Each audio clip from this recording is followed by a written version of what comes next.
volta, agora tratando das revoluções burguesas. No caso é mais de uma, nós vamos tratar aqui apenas da inglesa hoje, tá bom? Então a gente falou sobre o absolutismo e o mercantilismo, que é justamente contra o que essas revoluções vão se colocar, tá? Por que revoluções burguesas? Porque é um levante de uma classe social que se manifesta contrária a essa estrutura do absolutismo e do mercantilismo.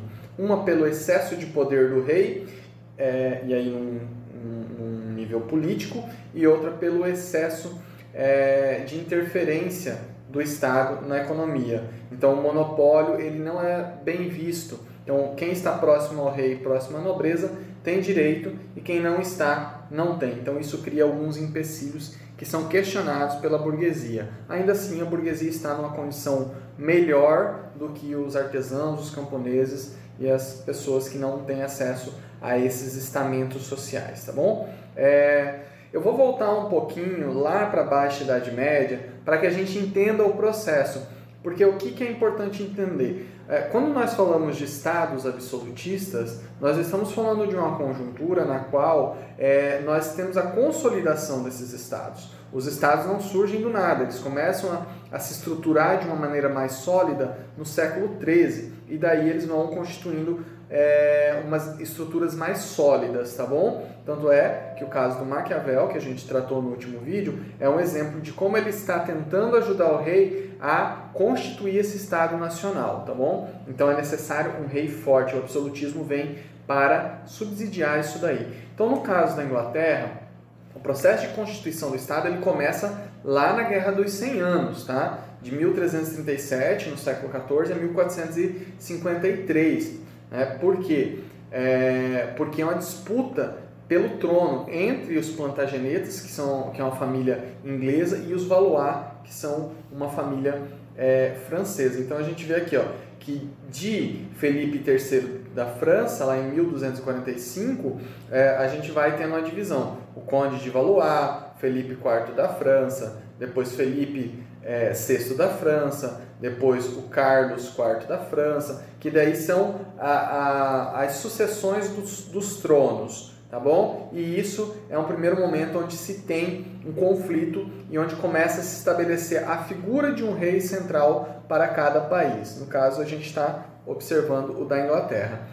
Num outro momento, nós vamos ter outra disputa que é interna, e aí para quem acompanhou Guerra dos Tronos, não é mera coincidência, tá? O fato de parecer com a Revolução Inglesa, com essas casas aí, tá? Nós vamos ter duas famílias rivais, né? Vale citar o caso de Shakespeare, que trata disso também, né? Então temos os Lancaster e temos os York. E aí nós vamos observar que depois desse processo há uma unificação dessas famílias que eram belicosas, que eram conflituosas, que gera a chamada Rosa Tudor, né? Então nós vamos ter a dinastia dos Tudor. Isso começa a constituir uma centralização de poder, e essa centralização de poder é importante e se consolida na figura do Henrique VII, tá? Então a gente vê aí na imagem o Henrique, o brasão da família, ele pacifica e consolida o Estado Nacional Inglês. Então observe, vem lá da Baixa Idade Média, as famílias disputando e tal, quem deve assumir o trono, quem não deve, girando, depois disputando internamente e depois consolidando o Estado na figura do Henrique VII, tá bom? Do século XV para o século XVI. Então, seguindo, nós vamos ter aqui outro rei muito importante para o contexto inglês, que é o Henrique VIII. Lembrando que nesse contexto também nós temos a situação do cristianismo, né, e do puritanismo.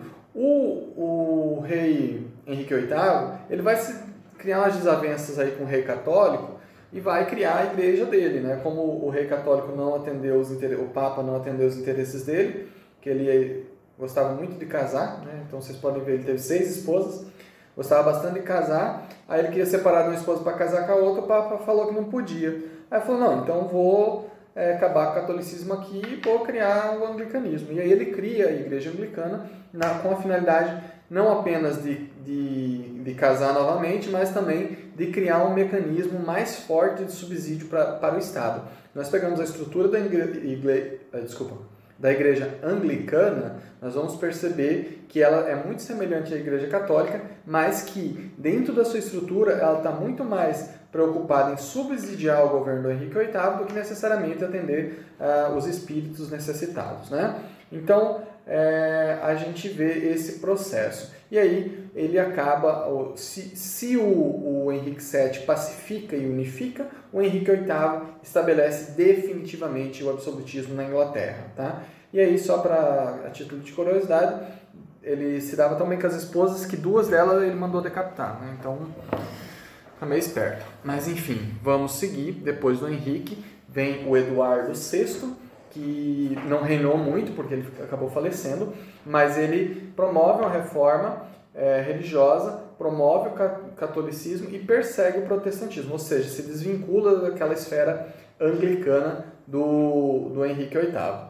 E aí, ele morrendo, depois assume, depois de um tempo, a Elizabeth I, e ela, sim, faz coisas muito importantes, né? Primeiro, é importante porque é uma mulher, uma rainha, né? E isso é muito importante porque não era comum, né? A figura da mulher nessa posição de liderança. Então, ela consegue retomar a política do pai dela, do Henrique VIII, e consegue estruturar a Inglaterra. Ela vai traçar algumas bases que vão levar a Constituição da Inglaterra como potência na Idade Moderna, tá bom? Então, olha lá, retorno do anglicanismo, uma agressiva política mercantilista, efetiva os processos de colonização da América do Norte, essencialmente aqui a gente pode ver no mapa a Virgínia, né, em 1584, incentiva o fortalecimento da esquadra inglesa e aí, consequentemente, as atividades corsárias de pirataria, e ela passa a dominar os mares, tá? Então, Elizabeth é muito importante para a constituição desse Estado Nacional inglês e para a figura do rei também, né, da rainha no caso. Depois que ela vem a falecer, inicia-se a dinastia dos Stuarts, com Jaime I. Uniu a Escócia e a Inglaterra, mas ele era considerado estrangeiro pela burguesia e pelo parlamento, então não era muito bem visto. E ele persegue os católicos e puritanos também. Ainda vamos só um parênteses aqui do lado. O que é esse puritanismo? O puritanismo ele tem influência, ele é derivado da reforma protestante promovida pelo Lutero e depois defendida por Calvino. Tá? Então a gente tem que fazer um paralelo com esse processo. Então, o puritanismo foi um movimento religioso muito influente na Inglaterra, tendo posteriormente se tornado a principal tradição religiosa dos Estados Unidos. Inclusive tem um texto do Max Weber, que é um sociólogo, chama-se A Ética Protestante e o Espírito do Capitalismo, que ele vai explicar como que esses elementos se relacionam à dinâmica econômica, social e à dinâmica religiosa. Tá? Enfatiza a pureza e integridade do indivíduo, igreja e sociedade. Lutava pela purificação da igreja, descartando elementos arquitetônicos, litúrgicos e cerimoniais conflitantes com a simplicidade e a pureza bíblica. Tá bom? E ele vai, o Jaime I, ele vai perseguir essa perspectiva religiosa, né, essa doutrina. Depois nós vamos ter Carlos I, e esse aqui é o cara importante para a gente porque ele marca o início dos levantes. Então o Jaime ele não era muito bem quisto, mas aos trancos e barrancos foi, né? O Carlos I, ele já teve uma situação um pouco mais complicada, tá? Então vamos lá, no século XVII ele vai instituir impostos sem a aprovação do parlamento, ele deveria passar pelo parlamento e o parlamento aprovar, e ele decide fazer tudo sozinho. Aí isso gera uma insatisfação do parlamento, fala, pô, mas qual que é o nosso papel aqui se não é votar, né? E aí ele foi obrigado a assinar a petição de direitos, né? Entretanto, ele não estava muito disposto. Então, em 1629, ele dissolve o parlamento, né? O parlamento pressionando ele, incomodando, e ele falou, não, então vamos fechar esse negócio aí que não está dando certo. Mas aí ele precisava aprovar uma outra proposta e ele reconvoca o parlamento em 1640. Mas aí, como não deu muito certo, ele tenta dissolver de novo. E isso acaba gerando uma guerra civil. Tá? E essa guerra civil resultou na execução do Carlos I. Ele acaba sendo o primeiro rei a ser decapitado. Isso é a revolução, um dos passos da revolução, porque pela primeira vez na história o monarca foi morto por ordem do parlamento. Quer dizer, ele foi assassinado porque ele não estava cumprindo o seu papel de rei segundo a perspectiva do parlamento. E isso é um marco histórico, né? Isso é muito importante, porque marca pessoas que estão numa condição de inferioridade se rebelam contra uma pessoa que está numa posição de superioridade e a destituem desse cargo. No caso, ele foi morto, né? Ao tomar essa decisão, a sociedade, representada pelo parlamento, sepultava um princípio político central do Estado moderno, a ideia de origem divina do rei e a sua incontestável autoridade. Ou seja, marca uma cisão nessa estrutura do absolutismo, né? Então é importante observar, a primeira revolução burguesa que ocorre, e é importante, ela não é uma revolução só do parlamento, ela é uma revolução social, ela passa pelas esferas sociais. A gente está abordando aqui porque esses líderes são derrubados, né, com esse processo, mas a população esteve ativa na Revolução Inglesa. O que faz com que o marco seja a Revolução Francesa, né, e não a Revolução Inglesa?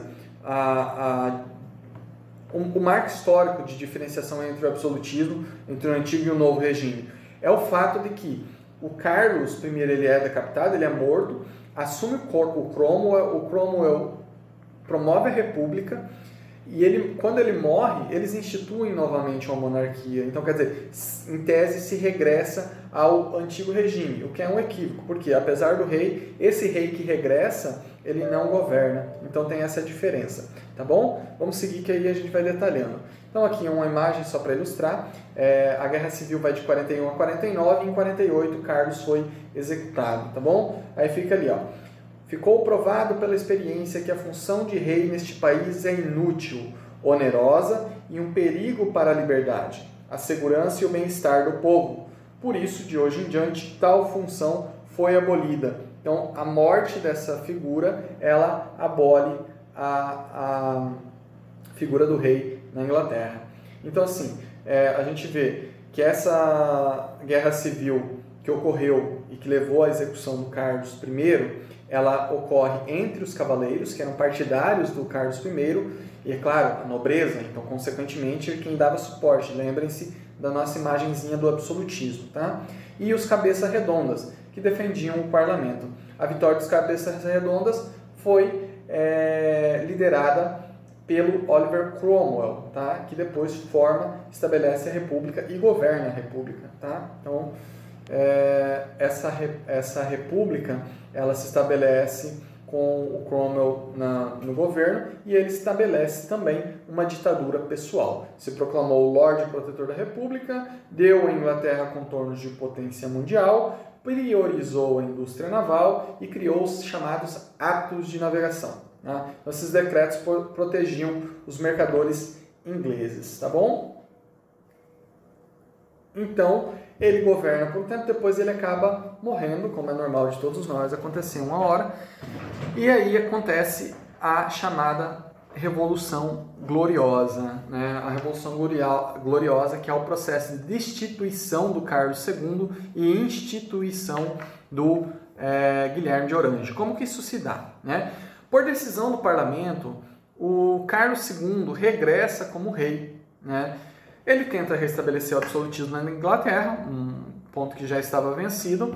Ele cria ele é cria da corte de Luís XIV, ou seja, o rei Sol que a gente tratou lá atrás, e aquele rei que quer pompa, quer protocolo, que se diz